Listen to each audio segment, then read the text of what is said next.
Well, good afternoon, YouTube. This is Chuck, and it's Tuesday, November 12th, 2024, about 2 o'clock in the afternoon. And as you can see, I'm out here in the van. And got a little story I want to tell you about today. I got my laptop out here, and my laptop's getting squirrely on me. So, last Sunday, I met up with a viewer, and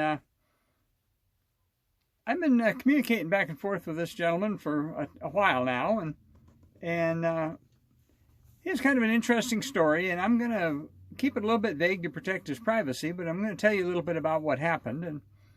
And he was, first of all, this guy, he's an adult. I don't know how old he is, but he's middle-aged, let's say, and he's been interested in various paranormal issues his whole life, and his started out when he was 14. He had a pretty significant paranormal experience when he was 14, and it stuck with him for his whole life. And so he's he's no stranger to this stuff. But he said just in the last few months, for some reason or other, he started thinking about Sasquatch related stuff, and he doesn't really even know why he did that. But so he started as we all do, University of YouTube, and he started looking at a couple of them, and then they suggested a few more, and finally YouTube suggested something that ended up leading him to me, and he started watching my stuff on my channel. It might have been through the my Flash of Beauty interview 6 months ago. I'm not sure. I think he told me, but I don't remember exactly. But at any rate, he's a working guy, and his job involves quite a bit of travel, and so. He and I have been emailing back and forth. He's been sending me some emails from some pretty exotic places, kind of interesting.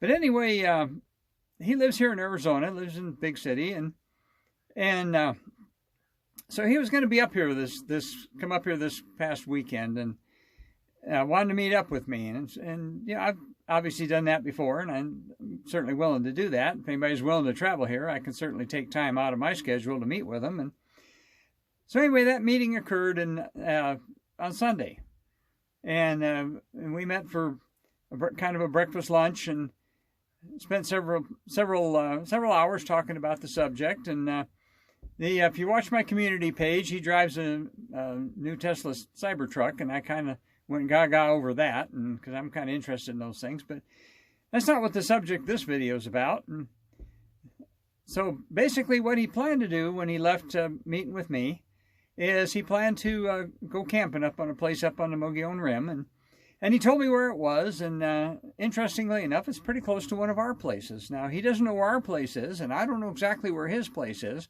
but I do know they're not very far apart. And so I gave him some hints and things to talk about, and he was going to go up there and stay 2 nights, and he was going to stay last Sunday night, and he was going to stay Monday night, and he was going to go home today. And but I got an email from him this morning, and I'm going to read it to you because I think it's kind of interesting, and I'm going to leave a couple of things out once again to protect his privacy. But there's a couple interesting things in this email that I want to tell you about. So let me I got my laptop out here, and let me pull it over here where I can see it, and let me just read this to you. It says, "Good morning, Chuck. First off, I wanted to thank you for meeting up with me for lunch and sharing all the information you did. I cannot express enough my gratitude for that. It was great to meet you in person, and I totally enjoyed our conversation." I'm going to take my glasses off because I think I can see this better without my glasses. "I ended up camping only one night due to my company changing my schedule and my wife wanting to celebrate my birthday before I go back to work. She had made a reservation at our favorite Italian restaurant here in the town he lives in. Because my schedule changed, we had to move up the dinner reservation one day. I can highly recommend it. The seared beef tips and veal piccata are both excellent. I don't doubt that a bit. So I left around 11 a.m. the day after we met up, and that would have been Monday morning, and drove home. I had a very uneventful and relaxing experience. The weather was beautiful and daytime temperatures were comfortable. It did get very chilly at night, dropping down to around freezing. I started out in my tent, figuring that my below freezing rated sleeping bag would be sufficient. It did not work out that well.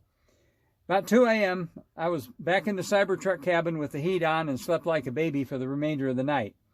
Based on the power usage, keeping the cabin at a comfortable temperature, now I was trying to shut off, it should give me about 3 nights camping capability and still have sufficient charge to return down to the superchargers with plenty of energy reserves.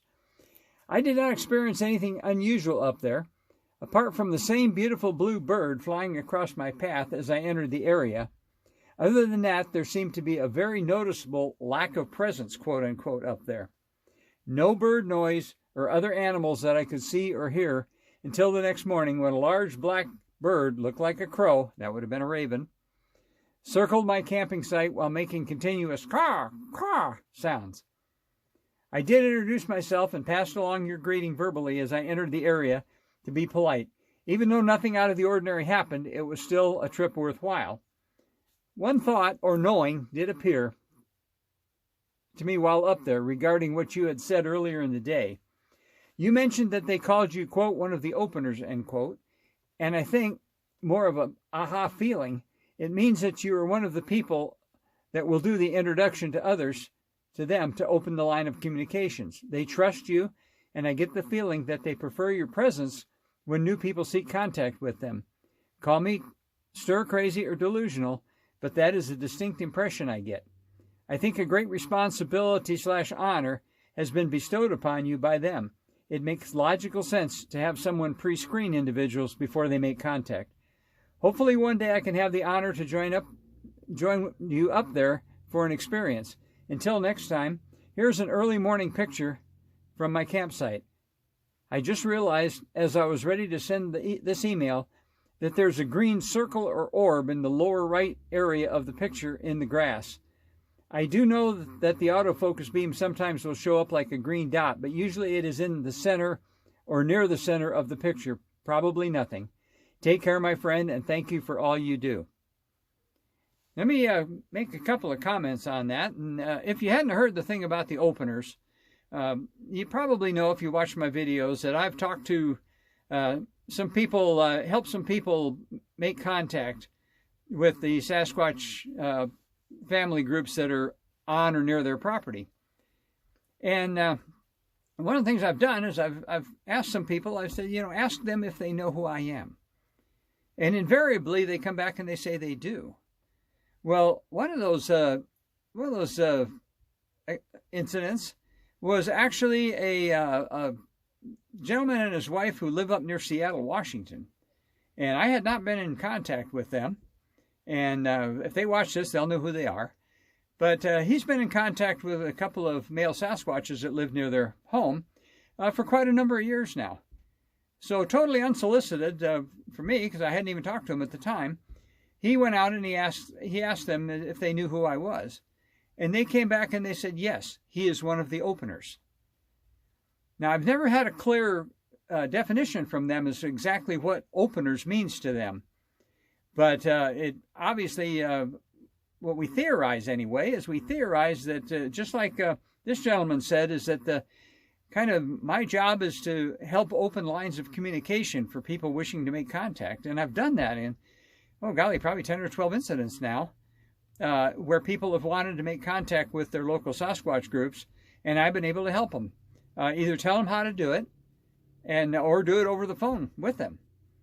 And so and if you want to know how I do it, all you got to do is go back to my video that's titled My 100th Bigfoot Stuff video. Do you want to make contact? And it'll tell you exactly how to do it. But do everything they say to do in that video, and it'll tell you exactly how to make contact. But I think maybe sometimes my either physical presence or presence over the phone somehow is a catalyst to help make that happen. So let's talk a little bit more about this particular letter, or email, I should say. Well, this gentleman is this place where he goes, as I said earlier, it's not too far from one of our spots. It's up on top of the Mogollon Rim, and like I said before, he doesn't know where our spot is, and I don't know where this spot is, but I know the area well enough to know they're not too far apart. And but he's camped up there before, and he's had some kind of unusual experiences there before. And he mentioned about the blue bird, the bright blue bird, and he's had some experiences with them before. And so the issue comes is that a coincidence? Well, I think we're all getting to the point where we don't believe there's anything that a coincidence, no such thing as a coincidence. So yes, this time he had I think the blue bird was probably somebody welcoming him there, and the quiet that he speaks of, that's you hear about that all the time, is that when the Sasquatch people are around, everything just goes stone quiet. You can't hear anything. The only thing you can hear is the jet airplanes flying over, the airliners. That's about the only thing you can hear. Well, he experienced that very, very quiet in his camp. My guess is they probably were trying to mind speak with him, and he's still working on trying to learn how to receive that or detect it and understand when it's happening. But then he talks about going to bed, and waking up knowing something. Well, that was probably what that was probably a knowledge drop during the night. Just the way he writes this, and having talked to him and getting to know him a little bit, I kind of think that that's probably what happened. And so, he said that his trip up there was uneventful. I think there was a lot more happened there than what he really thinks did happen. And I think they told him that during the night. They probably tried to tell him when he was awake, and he probably is just not quite there about receiving that kind of stuff yet. And so they went ahead and they gave him a knowledge drop while he was sleeping. He said, if you notice, he said on that, when he got cold and went back inside the cab of the truck, he said that he had slept like a baby. Well, they probably helped that along a little bit. So anyway, that's kind of my analysis of his email that he sent me. And the final thing, he sent me a beautiful picture, and I'm going to tack it on the end here. And in there, he talks about down in the lower right corner of the picture, there's a green, almost looks like a little green blob of mist or something. And now I downloaded this picture and I blew that up. And it's kind of interesting to look at. But if you look at the picture as a whole, it's exactly on the opposite side of the picture from where the rising sun is. So I would imagine that was probably caused by flare inside the lens of the camera or something. Now, I'll let you make up your own mind of what you think it is.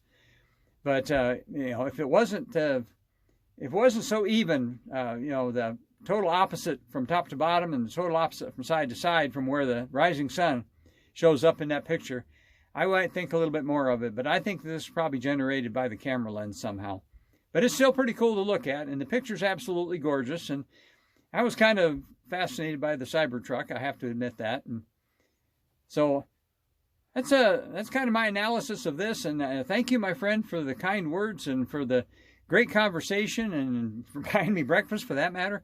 And we spent some good time together. And yes, we definitely will. It might probably be next summer sometime by now, because it's pretty cold up there on top of the rim now. But some point in time, we definitely will get together, and we will get camp together, and I'll see what I can do to see if I can help you open lines of communication with the forest people for yourself. And we'll make it happen. We'll get her done. So that's my little Bigfoot video for today. So as always, I'd like to tell you all to take care of each other and love each other. And it's a pretty nice day here today. It's up in the upper 50s, a little bit breezy. Been a little bit of wind noise if I tried to shoot this outside, and I'm shooting off the tripod right now. You probably figured that out. And but it seems like it went. This is the first take. We'll see if it worked. So until I see you again, I guess there's nothing more for me to do right now than to just tell you, peace out.